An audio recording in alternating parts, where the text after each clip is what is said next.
Hello friends, welcome to Kannan info Tamil. நம்ம இன்னைக்கு என்ன டாபிக் பார்க்க போறோம் அப்படின்னா, சமீபத்துல ஆசியான் நாடுகளின் ஃபாரின் மினிஸ்டர்கள் கலந்து கொண்ட ஒரு கூட்டம் டெல்லியில் வச்சு நடைபெற்றது. இந்த கூட்டத்தில் கலந்து கொண்ட பிலிப்பைன் நாட்டின் under secretary of foreign ministry திரு ஆண்டோனியோ மொராலஸ், பிலிப்பைன் இந்தியாவிடமிருந்து பிரம்மோஸ் சூப்பர்சானிக் மிசைல்களை வாங்கியது ஒரு தொடக்கம்தான், இன்னும் நிறைய விஷயங்கள்ல இந்தியாவுடன் இணைந்து செயல்பட இருப்பதா சொல்லியிருந்தாரு. இந்த சூழ்நிலையில பிலிப்பைன் இந்தியாவின் LCA Tejas Mk1a விமானங்களை வாங்க விருப்பம் தெரிவிச்சிருப்பதா செய்திகள் வெளிவந்திருக்கு. இந்த வீடியோல சீனாவிற்கு எதிராக இந்தியா ஆசியான் நாடுகளை வைத்து என்ன மாதிரியான திட்டங்கள் வச்சிருக்காங்க, பிலிப்பைன் எதற்காக இந்தியாவின் LCA Tejas Mk1a விமானங்களை வாங்க போறாங்க அப்படிங்கிறது குறித்து நம்ம டீடைலா இந்த வீடியோல பார்க்கலாம். நம்ம சேனலை நிறைய நண்பர்கள் சப்ஸ்கிரைப் செய்யாம பார்த்துட்டு இருக்கீங்க,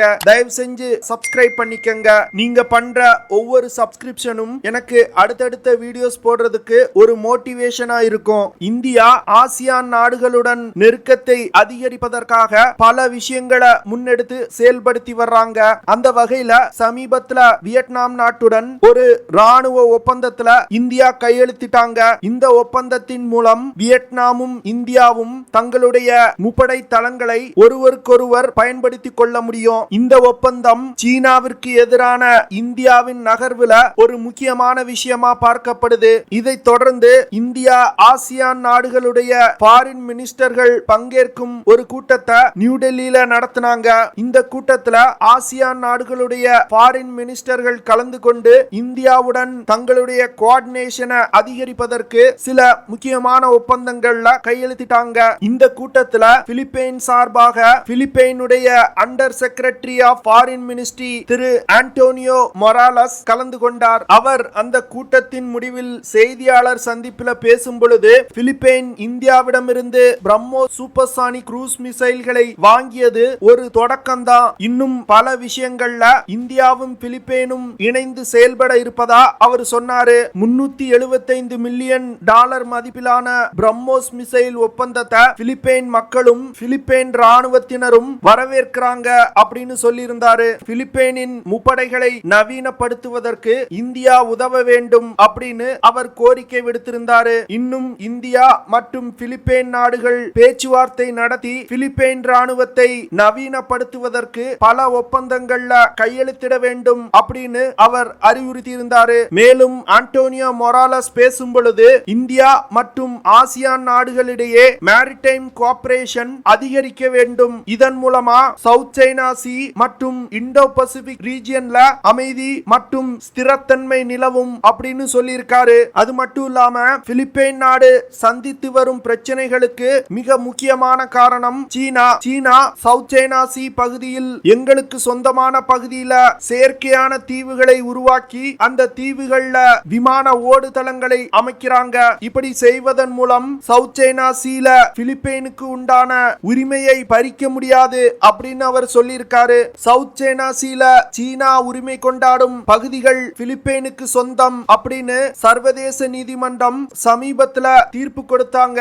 அந்த தீர்ப்பை சீனா மதித்து நடக்க வேண்டும் அப்படின்னு அவர் சொல்லியிருக்காரு. சவுத் சைனா சி பிரச்சனையில் இந்தியாவின் நிலைப்பாட்டை பிலிப்பைன் பாராட்டுவதா அவர் சொல்லியிருக்காரு. பிலிப்பைன் நாட்டின் அண்டர் செக்ரட்டரி இந்த ஃபாரின் மினிஸ்ட்ரி ஆண்டோனியோ மொராலஸ் அவர்களின் பேச்சு சீனாவிற்கு நேரடியா ஒரு எச்சரிக்கை விடும் விதமாயிருக்கு. சவுத் சைனா சி விஷயத்துல இந்தியாவின் நகர்வுகளை பார்க்கும் பொழுது அனைத்து ஆசியான் நாடுகளும் சீனாவை எதிர்ப்பதற்காக இந்தியாவுடன் ஓரணியில் திரள்வது போல் தெரியுது. இதே நிலை தொடர்ந்து நீடிச்சது அப்படின்னா இந்தியா ஆசியான் நாடுகளை சீனாவிற்கு எதிராக செயல்பட வைக்க முடியும். பிலிப்பைன் நாட்டிற்கும் இந்தியாவிற்கும் இடையே வளர்ந்து வரும் ராணுவ உறவை அதிகரிக்கும் விதத்துல இந்திய கடற்படையின் சீஃப் அட்மிரல் ஆர் ஹரிகுமார் அவர்கள் பிலிப்பைனுக்கு ஒரு சுற்றுப்பயணம் மேற்கொள்ள போறாரு. இந்த சூழ்நிலையில பிலிப்பைன் இந்தியாவின் LCA Tejas Mk1a விமானங்களை வாங்க இருப்பதா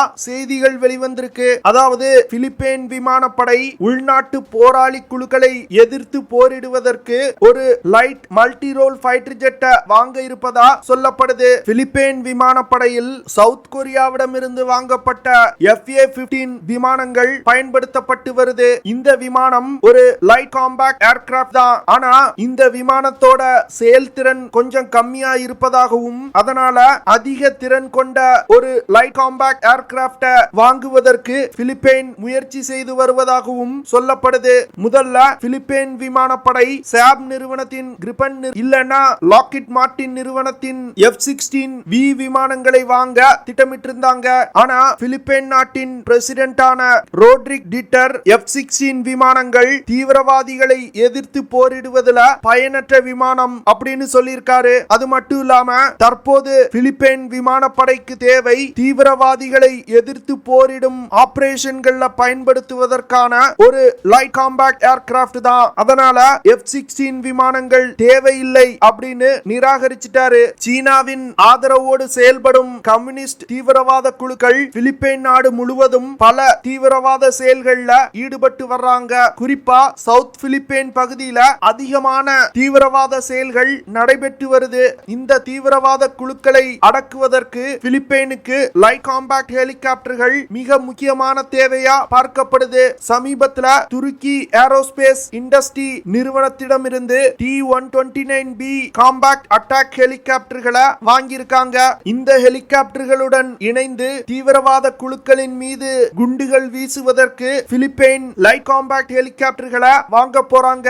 சமீபத்துல ஒரு Philippine based South Asia defence industry analyst இந்திய அரசாங்கம் சவுத் ஈஸ்ட் ஏசியால உள்ள தன்னுடைய நட்பு நாடுகளுக்கு தன்னுடைய மிலிட்டரி டெக்னாலஜிகளை கொடுக்கணும் அப்படின்னு சொல்லியிருக்காரு. அது மட்டும் இல்லாம பிலிப்பைன்ல இருக்கக்கூடிய பல டிஃபென்ஸ் எக்ஸ்பர்ட்ஸ் இந்தியாவின் LCA Tejas Mk1 விமானத்தை வாங்குவதற்கு பரிந்துரை செய்திருப்பதா சொல்லப்படுது. எதற்காக பிலிப்பைன் இந்தியாவின் LCA Tejas விமானங்களை வாங்க முயற்சி பண்றாங்க அப்படின்னா இந்தியாவின் LCA Tejas விமானம் முதல்ல பிலிப்பைன் வாங்க திட்டமிட்டிருந்த கிரிபன் விமானங்களை விட விலை மிகவும் குறைவு. அதே வேளையில அமெரிக்காவின் F-16 விமானங்களை வாங்கணும் அப்படின்னா அமெரிக்காவிடமிருந்து பல கட்டுப்பாடுகள் வரும். பிலிப்பைன் நாடு மிகவும் குறைவான நிலப்பரப்பை கொண்ட ஒரு சிறிய தீவு நாடு. இந்த தீவு நாட்டின் விமானப்படைக்கு அதிக தூரம் பறந்து செல்லும் கிரிபன் மற்றும் F-16 போன்ற மீடியம் வெயிட் ஃபைட்டர் ஜெட்டுகள் தேவை கிடையாது. அதிவேகமா குறைவான தூரத்துக்கு பறந்து செல்லும் LCA Tejas போன்ற லைட் காம்பாக்ட் ஏர்கிராப்ட்கள் தான் தேவை. இதே காரணத்திற்காக தான் மலேசியாவும் LCA Tejas விமானங்களை இந்தியாவிடமிருந்து வாங்க முயற்சி பண்ணிட்டு இருக்காங்க. இப்போ பிலிப்பைன் வாங்க உள்ள LCA Tejas Mk1a விமானத்தோட கேப்பபிலிட்டிஸ் பத்தி பார்க்கலாம். LCA Tejas விமானத்தை aeronautical development agency, defence research and development organisation மற்றும் நேஷனல் ஏரோஸ்பேஸ் லேபரேட்டரி இந்த மூன்று நிறுவனங்களும் இணைந்து டிசைன் செஞ்சிருக்காங்க. இந்த விமானத்தை தயாரித்தது இந்துஸ்தான் ஏரோநாட்டிக்ஸ் லிமிடெட். இதுவரைக்கும் 40க்கும் மேற்பட்ட LCA Tejas விமானங்கள் தயாரிக்கப்பட்டிருக்கு. 2015வது வருடத்திலிருந்து இந்திய விமானப்படையில் பயன்படுத்தப்பட்டு வருது. இந்த விமானங்கள் பாகிஸ்தான் மற்றும் சீனாவுக்கு எதிராக லைன் ஆஃப் ஆக்சுவல் கண்ட்ரோல் பகுதி மற்றும் பாகிஸ்தான் எல்லை பகுதியில நிலைநிறுத்தப்பட்டிருக்கு. LCA Tejas விமானத்துல சிங்கிள் சீட்டர் மற்றும் ட்வின் சீட்டர் விமானங்கள் இருக்கு. இந்த விமானம் 13.2 மீட்டர் நீளமும் 8.2 மீட்டர் விங் ஸ்பேனும் கொண்டது. LCA Tejas விமானம் 4.4 மீட்டர் உயரம் கொண்டது. இந்த விமானத்தால அதிகபட்சமா 13,500 கிலோகிராம் எடையை சுமந்து கொண்டு பறக்க முடியும். இந்த விமானத்தை இயக்குறதுக்கு ஜெனரல் எலக்ட்ரிக்ஸ் நிறுவனத்தால் தயாரிக்கப்பட்ட F404GE IN20 after burning turbofan engine பயன்படுத்தப்பட்டிருக்கு. இந்த இன்ஜினால 85 கிலோ நியூட்டன் த்ரஸ்ட் ப்ரொடியூஸ் பண்ண முடியும். LCA Tejas விமானத்தால மாக் 1.6 அப்படிங்கிற வேகத்துல பறக்க முடியும். அதாவது ஒலியின் வேகத்தை விட 1.5 மடங்கு வேகமா இந்த விமானங்கள் பறக்கும். LCA Tejas விமானத்தால அதிகபட்சமா 3200 கிலோமீட்டர் தூரம் வரைக்கும் பறக்க முடியும். இந்த விமானத்தால அதிகபட்சமா 53,500 அடி உயரம் வரைக்கும் பறக்க முடியும். LCA Tejas விமானத்துல மிசைல்ஸ், பாம்ஸ், சென்சார்கள் போன்றவற்றை ஆபரேஷன்களுக்கு எடுத்து செல்வதற்கு 8 ஹார்ட் பாயிண்ட்ஸ் கொடுக்கப்பட்டிருக்கு. இந்த ஹார்ட் பாயிண்ட்ஸை பயன்படுத்தி 5300 கிலோகிராம் எடை கொண்ட மிசைல்ஸ், பாம்ஸ், சென்சார்கள் போன்றவற்றை எடுத்து செல்ல முடியும். LCA Tejas விமானத்துல டார்கெட்டுகளை கண்டுபிடித்து தாக்கி அழிப்பதற்கு எல்பிட் நிறுவனத்தால் தயாரிக்கப்பட்ட ELM 2035 hybrid multimode fire control radar பயன்படுத்தப்பட்டு வருது. அடுத்து டார்கெட்டுகளை கண்டுபிடிப்பதற்கு இந்த விமானத்துல DARE டார்கெட்டிங் பாட் பயன்படுத்தப்படுது. LCA தேஜஸ் விமானத்துல air to air missile, air to surface missile, anti radiation missile, anti ship missile, precision guided munitions, laser guided bombs, cluster munitions போன்ற பலவிதமான மிசைல்ஸ் மற்றும் பாம்ஸை எடுத்து சென்று தாக்குதல் நடத்த முடியும். குறிப்பா LCA தேஜஸ் விமானத்துல பிரம்மோஸ் NG மிசைல்களை இணைக்கும் பணி நடந்து வருது. இதன் மூலமா தேஜஸ் விமானத்தின் தாக்கும் திறன் பல மடங்கு அதிகரிக்கும் அப்படின்னு டிஃபென்ஸ் எக்ஸ்பர்ட் சொல்றாங்க. இந்தியா பிலிப்பைன் நாட்டிற்கு பிரம்மோஸ் க்ரூஸ் மிசைல்களை விற்பனை செய்ததன் மூலம் பல டிஃபென்ஸ் எக்ஸ்போர்ட்ஸ் பாசிபிலிட்டிய இந்தியாவிற்கு கொடுத்திருக்கு. குறிப்பா சொல்லணும் அப்படின்னா பிலிப்பைன் பிரம்மோஸ் மிசைல்களை வாங்கிய பிறகு இந்தோனேஷியா, மலேசியா, வியட்நாம் போன்ற நாடுகள் பிரம்மோஸ் மிசைலை வாங்க இந்தியாவிடம் பேச்சுவார்த்தை நடத்தி வர்றாங்க. இந்தியாவின் ஆகாஷ் மிசைல்களை வாங்குவதற்கு வியட்நாம் பேச்சுவார்த்தை நடத்தி வர்றாங்க. அதே போன்று பிலிப்பைன் LCA தேஜஸ் Mk1 விமானங்களை வாங்கினாங்க அப்படின்னா சவுத் ஈஸ்ட் ஏசியா பகுதியில் உள்ள நாடுகள் தேஜஸ் விமானங்களை வாங்க அதிக வாய்ப்பு ஏற்படும். அது மட்டும் இல்லாம பிலிப்பைன் நாட்டிற்கு LCA தேஜஸ் Mk1a விமானத்தை விற்பதன் மூலம் இந்த விமானத்துல இணைக்கப்பட்டிருக்கும் பிரம்மோஸ் NG மிசைல் மற்றும் அஸ்த்ரா Mk1 மிசைல்களையும் பிலிப்பைன் நாட்டிற்கு விற்க முடியும். இதன் மூலமா இந்தியாவில் தயாரிக்கப்படும் பல ஆயுதங்களை சவுத் ஈஸ்ட் ஏசியா நாடுகளுக்கு இந்தியாவால் விற்பனை செய்ய முடியும். இந்தியாவின் LCA தேஜஸ் Mk1a விமானங்களை பிலிப்பைன் வாங்குவாங்க அப்படின்னு நான் எதிர்பார்க்கிறேன். பிலிப்பைன் தேஜஸ் விமானங்களை வாங்குவாங்களா வாங்க மாட்டாங்களா அப்படிங்கறத நீங்க கமெண்ட்ல லீவ் பண்ணுங்க.